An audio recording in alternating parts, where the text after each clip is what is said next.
এক লোকের তার বউয়ের সাথে ঝগড়া হয়েছে। সে আর কোনোদিন তার বউয়ের হাতে রান্না খাবে না। তার বউ অনেক জোরাজোরি করলো, কিন্তু সে খাবে না। সে বাড়ির পাশের এক জঙ্গলের একটি গাছে উঠে বসে থাকলো।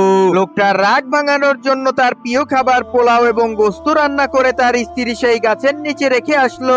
কিছুক্ষণ পর সেই জঙ্গলের মধ্যে এক চোরের দল ঢুকলো তাদের চুরি করা মাল ভাগ করার জন্য। তারা বলল, কি ব্যাপার, পোলাওয়ের ঘ্রাণ আসে কোন জায়গা থেকে? তারা খুঁজে বের করলো। চোরের সর্দার বলল, সাবধান, এই পোলাওয়ের মধ্যে বিষ আছে। আমাদেরকে এই বিষ মাখানো পোলাও খাওয়াইয়া কে যেন আমাদের এই ধন সম্পদ লুটে নিতে চায়। তারা দেখলো গাছের উপরে একজন লোক বসা আছে। সেই চোরের দল জোর করে লোকটাকে নিচে নামিয়ে বলল, চোরের উপর বাটপারি, বেটা বিষ মাখানো পোলাও খাওয়াবি আমাদেরকে, তুই খা তোর বিষ মাখানো পোলাও। লোকটা বলল, ভাই এটা বিষ মাখানো পোলাও না। এই কথা বলা মাত্রই এক থাপ্পড় দিয়ে লোকটার গাল লাল করে দিল। লোকটা বাধ্য হয়ে সেই বউয়ের হাতের রান্নাই খেলো।